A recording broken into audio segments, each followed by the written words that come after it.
So, what does it really mean to be fit for work? It's a phrase we hear all the time, but it goes so much deeper than just clocking in.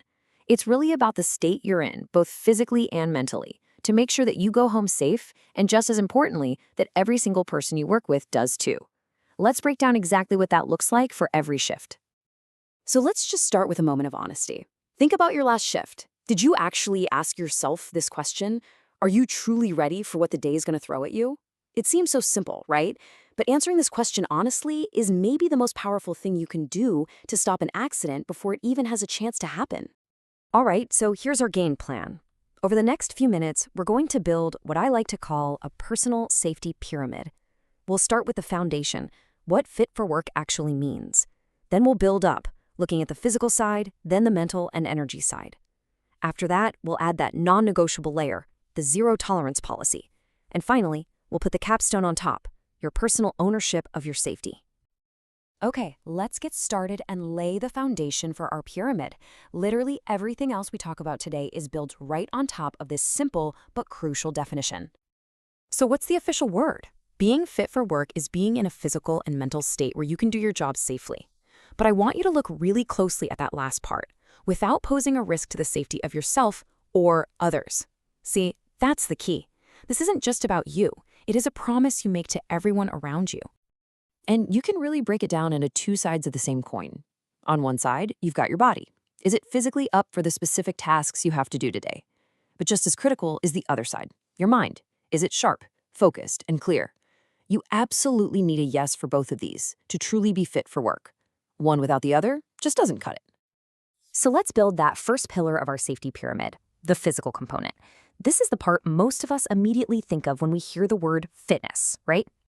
Now, when we talk about physical fitness for work, it's way more than just being strong. Of course, being healthy and free from injury is huge. But check out those last 2 points, being properly trained and being competent. That's because, think about it, you could be a world-class athlete, but if you haven't been trained on how to safely operate a certain piece of machinery, you are not physically fit for that task.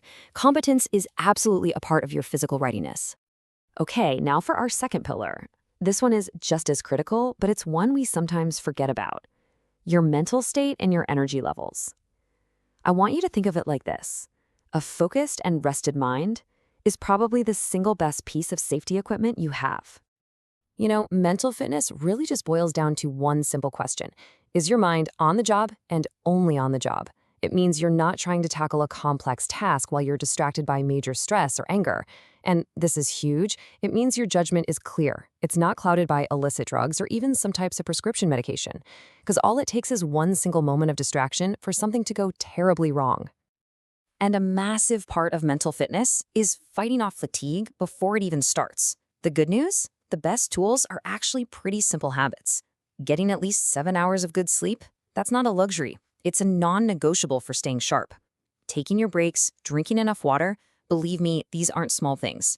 Each one is a layer of defense against the kind of exhaustion that leads to mistakes. But what happens if, despite your best efforts, you start to feel that fatigue creeping in? Well, the procedure here is crystal clear, and I really want to stress this. Following these steps is not a sign of weakness, it's a sign of a true professional. First, you recognize the feeling. Second, you stop what you're doing. You never ever try to push through it. And third, you let your supervisor know right away. This simple process is one of the most important safety measures we have. All right, we've now reached the very top of our safety pyramid. This is the capstone. These are the absolute hard lines, the non-negotiables. And the rules are so strict here because they protect us from the most severe and, frankly, the most preventable risks. We're talking about the zero tolerance policy. And when it comes to any kind of impairment from drugs or alcohol, let's be perfectly clear. There is no gray area. There's no room for just a little or, oh, I feel fine. There is one single unbreachable standard that exists for one reason, to protect every single person on site. And that standard is this number, 0.00. Not close to zero, not I had one drink hours ago. The limit for your blood alcohol concentration while on the job is absolute 0. This number says it all. There is no acceptable level of impairment, period. This entire policy is built around that .00 standard. Zero tolerance for illegal drugs? That's a given.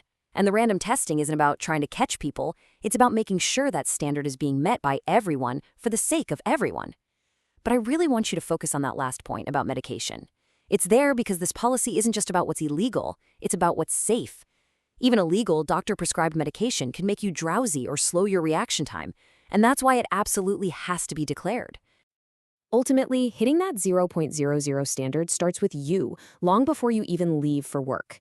If you've had any alcohol, the process is simple and it's your responsibility. You self-test. If that device reads anything other than 0, you have a clear choice to make for the safety of your entire team. You do not go to work, and you make that call to your supervisor. That one honest phone call is an act of protection.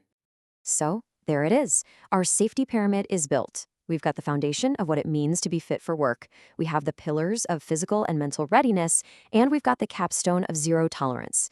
But what's the mortar holding it all together? Well, it comes down to one thing: personal ownership. It all boils down to this simple, powerful commitment you make to yourself and your coworkers. Never operate any machinery or perform any work under the influence. That's not just some rule in a manual, it's a choice. And it's a choice that protects everyone. So I'm going to leave you with this one question to think about. What is one small, deliberate change you can make before your very next shift? Maybe it's just setting your alarm to go to bed 30 minutes earlier. Maybe it's putting a water bottle by the door so you don't forget it. Whatever it is, just remember that the safest shifts always start long before you ever clock in. Go make your next one safe.